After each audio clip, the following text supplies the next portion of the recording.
Bagong scooter na naman ang nilabas ngayong 2026 at ngayong month lamang ay in-announce na agad ng Zontes ang possible na release nito sa Pilipinas. Ito ang 150X Zontes scooter na may napakalupit na specification, performance at sa looks. Maganda rin daw ang specs or engine performance nito. Check natin ang ibang mga specs at mga durability test sa kanya. Meron itong crash, drop, bump, frame fatigue, jump, at acceleration pati top speed test. Ang kauna-unahang 150 scooter na mayroong ganitong durability test. Start natin ito sa kanyang crash test. Obserbahan nyo lang mga chong, yung scooter na Zontes 150X ay binangga sa concrete na mayroong kahoy na harang at 60 km/h.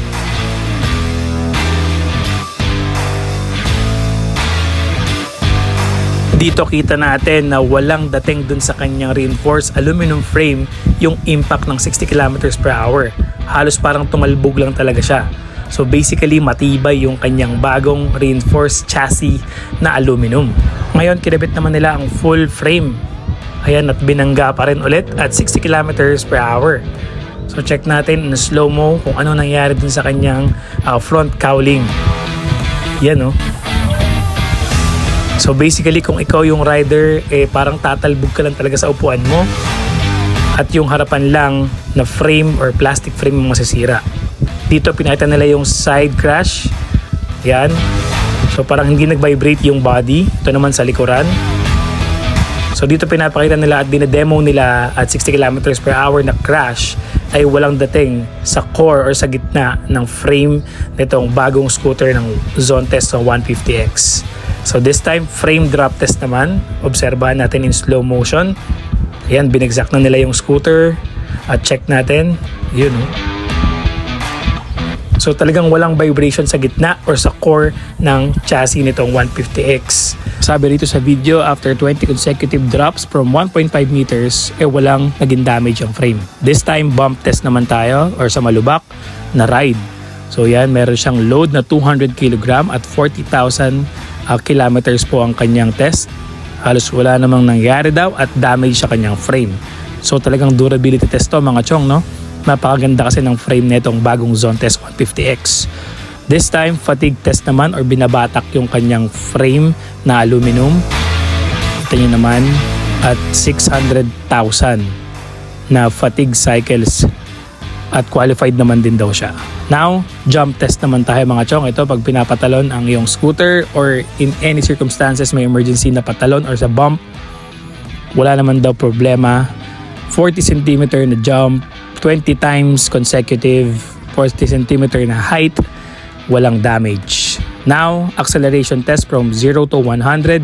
Ito naman para sa pabilis na test natin. So sa arangkada, check natin from 0 to 100 kung ilang segundo itong Zontes 150X. Dahil sabi nga nila mataas daw ang HP nito, ang kanyang specs pagdating sa speed acceleration or sa HP niya. Check natin. As per this Zontes specs scooter is meron tong 17.7 HP at 15.5 Nm of torque sa arangkada. So it emphasizes the high-tech features netong scooter nito. So ilang seconds kaya ang tatagal from 0 to 100? Ayan na, na-reach niya na. 12.45 seconds na reach niya yung 100.1 na speed. So depende pa rin sa timbang. Ngayon, final test is yung top speed niya. For sa mga magtatanong pa lang kung ano ang top speed netong 150cc na Zontes. All stock 150X Zontes 2026. Ang recorded top speed niya with that kind of body weight na rider is, check natin. Medyo mabilis ang pickup nitong 150X Zontes na scooter. Tingnan nyo naman ang kanyang speedometer or TFT display. Nasa 119 na tayo. And ilan kaya ang aabutin ng top speed niya sa all stock 150. Yan, 121.7 ang kanyang top speed kilometers per hour sa ganyang body weight. So in terms of features naman mga chong, ito yung full specification niya para bago dumating sa Pilipinas ay alam na natin. Engine specs 149.5cc, single cylinder, 4-stroke, single overhead camshaft at 4 valves po ito mga chong. Liquid cooled na rin po ito At dito magugulat kayo. Ako rin nagulat. Sa 150cc performance engine specs, meron itong 17.7 horsepower, 13 kilowatt at 8,700 RPM. Ganun po siya ka-powerful with that kind of 150 cubic centimeter engine na mayroong 15.5 Newton meter or arangkada at 6,500 RPM. 15.5 Newton meter of torque and then 17.7 HP. Grabe, ang bilis niyan. Full management intelligent electric fuel injected, Bosch po ang brand. Compression ratio 12.5:1 at may bore and stroke na 58mm by 56.6mm. Grabe yan, no? Napakasulit ng engine specifications nito mga chong if this is true na lalabas sa atin kung ganitong specs ng makina. When it comes to design and dimension, meron na itong lightweight aluminum alloy structure na chassis na napaka-unique para sa isang 150cc scooter. Kita nyo naman yung kaninang durability test niya, no? Seat height 770mm at may wheelbase na 1375mm. Of course, meron na itong mga features na medyo malupit din talaga at talaga namang all-in na siya. Meron na itong dual channel ABS sa safety and braking power. No problem sa safety dahil naka-dual channel ABS na ito. And meron din itong traction control system, TCS. Suspension sa harapan, standard front telescopic fork, and rear monoshock na dual din. Nakakaiba ang design at or yung display niya ng structure kasi nga for heavy durability test ang mga structure nito pati sa mga suspension niya. Lighting, meron tayong full LED with adjustable headlight. Yun ang malupit, adjustable ang kanyang projector headlight. And of course, sa kanyang convenience, meron tayong keyless ignition or smart keyless ignition na 3.0 IP67 waterproof, dual fast charging USB port, and yung kanyang very bright na TFT screen displays. And of course, yung nagustuhan ko dito is yung storage niya sa underseat compartment na sobrang laki. Kasyang-kasya ang dalawang helmet, isang full face at isang half face. Large underseat storage with capacity of a full face helmet. Grabe, no? Pwede mo nang lagayan ng pinamalengke mo. Pero syempre, nandun po kasi sa kanyang stepboard or pinakababa ang kanyang gas tank.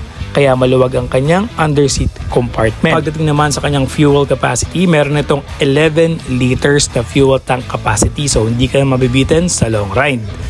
Weight niya or timbang niya is 108 kg sa kanyang wet weight at sa dry weight naman ay 99 kg. So, base sa ating trusted source from Bristol, dahil nga sila din ang magkikerry na itong Zontes na to, ay possible lumabas ito ngayong taon. 150X scooter ng Zontes. Sobrang powerful ng specs ito mga chong at kita nyo naman yung kanyang durability test, yung kanyang aluminum alloy frame structure na very unique at siya lang ang meron sa kanyang category na 150cc at yung kanyang specs na dual channel ABS, pagdating sa preno, traction control system, pagdating sa safety, all LED lighting, yung looks niya, naka-naked handlebar din siya for more mobility, and yung kanyang speed sa all stock na 120 plus na top speed.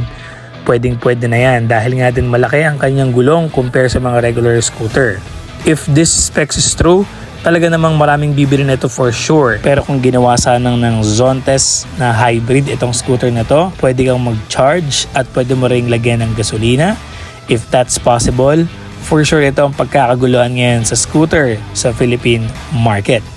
Once again, another new scoop, scooter 2026 from Zontes 150X na may malupit na frame at malupit na engine specs. 150X Zontes. Once again, this is Vlog Nicosa for more scooter updates here in the Philippines. Don't forget to like, subscribe my Facebook channel and YouTube, Vlog Nicosa. Peace!